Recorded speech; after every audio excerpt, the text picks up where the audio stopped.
Disclaimer: the content of this video is based on credible, publicly available information, official statements, and other authentic online materials. It is intended for educational, analytical, and informational purposes only. We do not promote hate, violence, misinformation, or political unrest. Our sole objective is to provide context-rich insight into current affairs, amplify local perspectives, and support informed dialogue across Africa.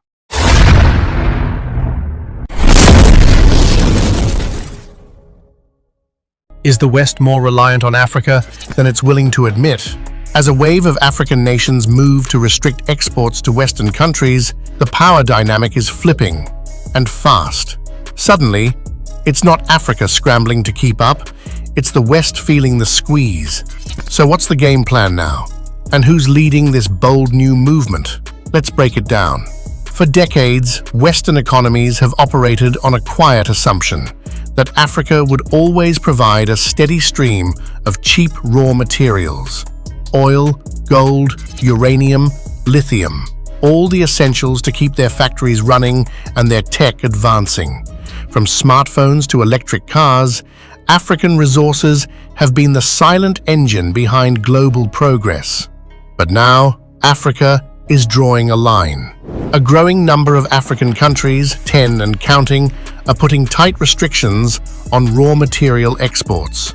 They're keeping more of that value at home, investing in local industries, and jump-starting their own economies. And this isn't some minor trade shift. It's shaking up global markets and catching Western powers off guard. This isn't just about economics, it's about sovereignty. African nations are no longer letting the rest of the world dictate the terms. They're deciding how their resources are used, where they go, and most importantly, who benefits. That's a big deal. For too long, Africa's raw materials were shipped out cheap, refined elsewhere, then sold back at a markup. That cycle trapped countries in dependency, stalling growth, and stripping them of their economic power. But now, the script is changing. These new export rules send a clear message. Africa is done playing the passive supplier. This is a turning point, not just for Africa, but for the global economy. And the world is watching. Ghana's gold stand, a new era of control and confidence. Ghana, one of Africa's top gold producers, is no longer just digging up gold for the world. It's rewriting the rules. In a bold and strategic move, Ghana now requires mining companies to sell 20% of all refined gold directly to its central bank, the Bank of Ghana. Why? To boost its own gold reserves and cut back on dependence on foreign currencies.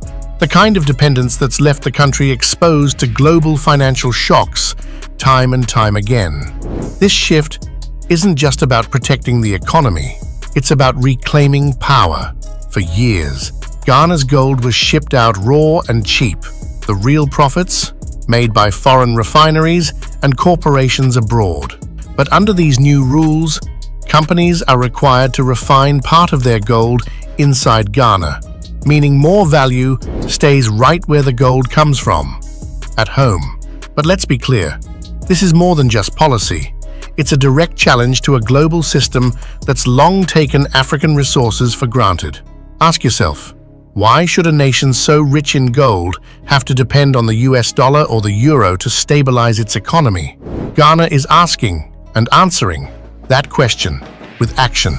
For decades, Western industries, especially in jewelry and electronics, have profited from Ghana's gold, often at below-market prices. Now, with Ghana tightening control, the ripple effect is being felt. Gold is getting pricier, profit margins are shrinking, and global suppliers are starting to feel the heat. The message is loud and clear. The age of cheap, unprotected African resources is ending. Ghana is stepping into a new role, not just as a supplier, but as a player with leverage. Its wealth is no longer a giveaway. It's a foundation for economic independence, growth, and national pride. This isn't just Ghana's story, it's a signal to the rest of Africa and the world that the rules are changing. Uganda's coffee revolution, From fields to power player, back in 2021, Uganda made a bold move that turned heads across the global coffee industry. It banned the export of raw agricultural products, including coffee and tea. Why? Because Uganda, one of the top coffee producers in the world, was tired of watching others cash in on its hard work. For decades, Ugandan farmers grew the beans, but the big profits? Those went to foreign companies who bought the coffee cheap, processed it overseas, and sold it at a premium. Uganda said, "Enough." Now, the country is focusing on exporting processed coffee, roasted, packaged, ready for shelves, not just raw beans. This shift is about more than economics. It's about fairness, dignity, and control. Uganda is building up its own coffee processing industry, creating local jobs, boosting incomes, and keeping more of the profit at home where it belongs. Why should Ugandan farmers do the heavy lifting while foreign corporations get the big payday? That's the question at the heart of Uganda's new policy. And the answer is changing the game. Western coffee giants, long used to buying raw beans at rock-bottom prices, are now facing a choice: pay more for value-added Ugandan coffee or look elsewhere. Either way, their supply chains and profit margins just got a wake-up call. This isn't just a business decision, it's a power move. By stepping up the value chain, Uganda is building a more stable, self-reliant economy that isn't at the mercy of global commodity price swings. It's claiming its rightful place in the coffee market, not as a supplier for someone else's success, but as a full-fledged player in its own right. This shift challenges the old narrative that Africa's role is to provide raw materials while wealth is built elsewhere. Uganda is flipping the script, showing that African nations can own their resources, process them, profit from them, and lead. So, next time you sip your coffee, remember, Uganda isn't just growing beans, it's growing an economy and changing the rules of the global trade game while it's at it. If you're enjoying this breakdown, don't forget to like, share, and subscribe for more stories about Black culture, history, and power moves shaping the future. Let's keep going. 3. Gabon's timber takeover, turning logs into leverage. Back in 2010, Gabon made a bold decision that flipped the script on how it handles its natural resources. It banned the export of raw logs. At first glance, it looked like a simple trade policy, but beneath the surface, it was a declaration of independence. For years, Gabon's forests were feeding industries across Europe and Asia. Raw logs would leave Gabon, only to be turned into furniture, flooring, and luxury wood products somewhere else, with the real profits landing in foreign pockets. Gabon saw the imbalance and asked the obvious question: if our timber can build European wealth, why can't it build ours too? So they pulled the plug. No more exporting raw logs. Instead, Gabon pushed for local processing, and it worked. The policy sparked growth in homegrown industries like furniture making, carpentry, and wood manufacturing. Not only did it create jobs, but it also diversified the economy, reducing the country's dependency on raw exports. The ripple effect? European companies that once relied on cheap Gabonese logs suddenly had to rethink their entire supply chains. Now they either buy value-added wood products from Gabon at a higher price or look elsewhere. Either way, Gabon is no longer playing the role of the silent supplier. This move isn't just economic strategy, it's economic justice. It sends a clear message. Gabon is done being the raw material warehouse for the world. It's taking charge, keeping value on its own soil, and showing that Africa can set the terms. Other African nations are paying attention. Gabon's success is proof that controlling and processing your own resources isn't just possible, it's profitable. It's also political. It tells the world that convenience for foreign industries will no longer come at the cost of local growth.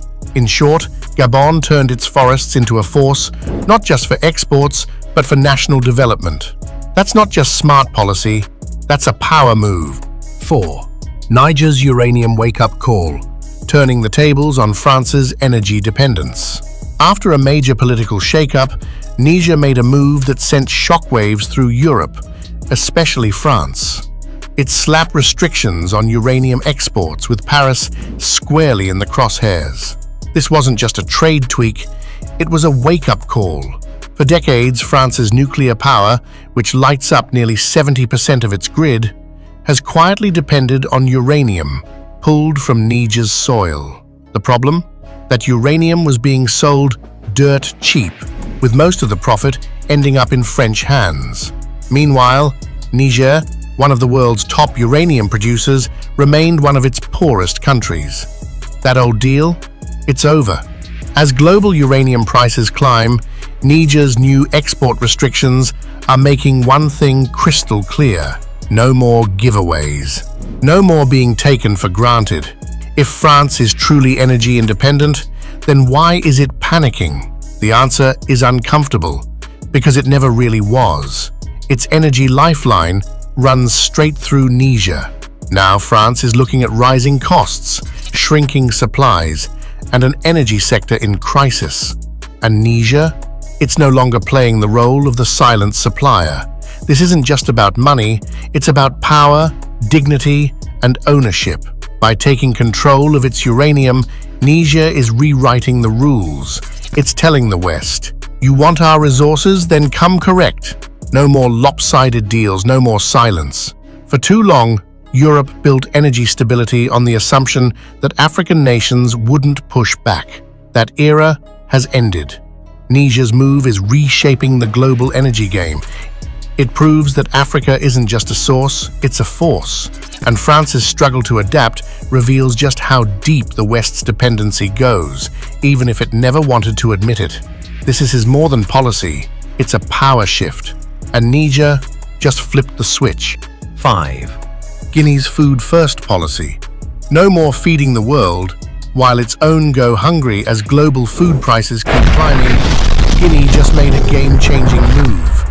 The West African nation has banned exports of key staple crops like rice, maize, and yams, not for profit, but for protection. For years, Guinea's farms fed markets far beyond its borders, while back home, shelves were bare and prices soared. So, the question became unavoidable. Why should Guineans struggle to put food on the table while their harvests end up on ships bound for wealthier countries? Now, with this ban, Guinea is flipping the script. It's telling the world, our people come first. This isn't just a knee-jerk reaction to rising prices. It's a long overdue course correction. Guinea is reclaiming its food sovereignty, making sure that in times of global uncertainty, its citizens aren't left hungry while feeding foreign markets. And the ripple effect? Western importers are scrambling. They've relied on low-cost African agriculture for decades. Now they're facing tighter supply, higher costs, and the harsh reality that Africa is no longer willing to play the role of the world's pantry, especially when it comes at the expense of its own people. This move isn't about isolation. It's about responsibility, resilience, and self-respect. Guinea is sending a clear message. Our crops aren't just commodities. They're lifelines, and they belong to us first. It's a bold stance and a necessary one, because real independence isn't just about flags and borders, it's about being able to feed your people, fuel your economy, and make choices that prioritize national well-being over foreign convenience. Guinea just took that step, and now all eyes are on who's next. 6. Mozambique's timber power move from log supplier to value creator. Back in 2017, Mozambique made a bold call: no more exporting raw logs. Just like Gabon did before, the country decided that its timber would stay home, be processed locally, and fuel its own economy instead of someone else's. For decades, Western companies enjoyed a sweet deal: buy cheap raw wood from Mozambique, ship it out, and turn it into high-end products somewhere else. Mozambique did the hard work. They took the profits. That model is now history. Today, if you want Mozambican timber, you're buying finished products made in Mozambique. Furniture, flooring, plywood, crafted by local workers, built in local factories and taxed into local budgets. This isn't just a new trade rule. It's Mozambique saying, "We're not just a source, we're a player, and we want more than scraps." Of course, some foreign companies are frustrated. They're facing rising costs and fewer sourcing options. But let's be real. If those same companies truly care about Africa's development, this is the moment to prove it. Mozambique's policy is about dignity, self-reliance, and long-term vision. It's about turning natural wealth into national strength. And it's working. Jobs are being created, local industries are growing. Mozambique is no longer just a supplier of raw goods, it's an active part of the value chain. This move is part of a bigger story unfolding across Africa, one where countries are done being taken for granted and ready to own the full value of what they produce. The question now is, who's going to adapt and who's going to be left behind? 7. Namibia flips the script on lithium, and the West didn't see it coming. In the rush to fuel the electric vehicle revolution, lithium has become the new gold, and Namibia just made a bold move that's shaking up the global game. Here's the scoop. Instead of letting its lithium get shipped off raw and cheap, Namibia decided to hit pause. The government put restrictions on lithium exports, saying, "If you want our lithium, you're going to have to invest here, on our terms." The goal? Build up local processing and make sure the country isn't just watching from the sidelines as the green energy economy takes off. Now, Western tech giants and automakers who've been relying on low-cost, freely available lithium are caught off guard.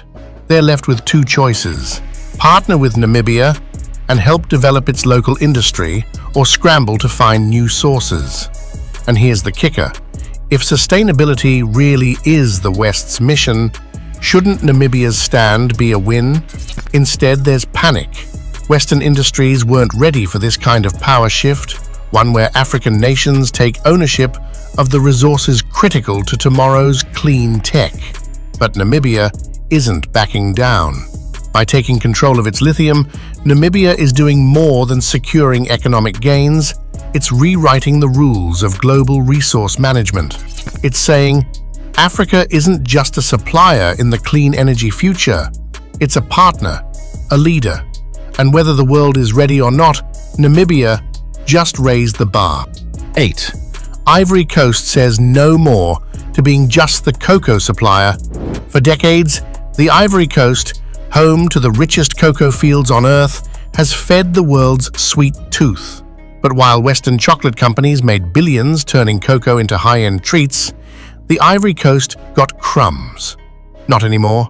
In a game-changing move, the Ivory Coast is putting its foot down. The government has announced new restrictions on exporting raw cocoa beans. The goal? Keep the cocoa in country, build up its own chocolate-making industry, and finally, claim a bigger slice of the pie. Let's be real.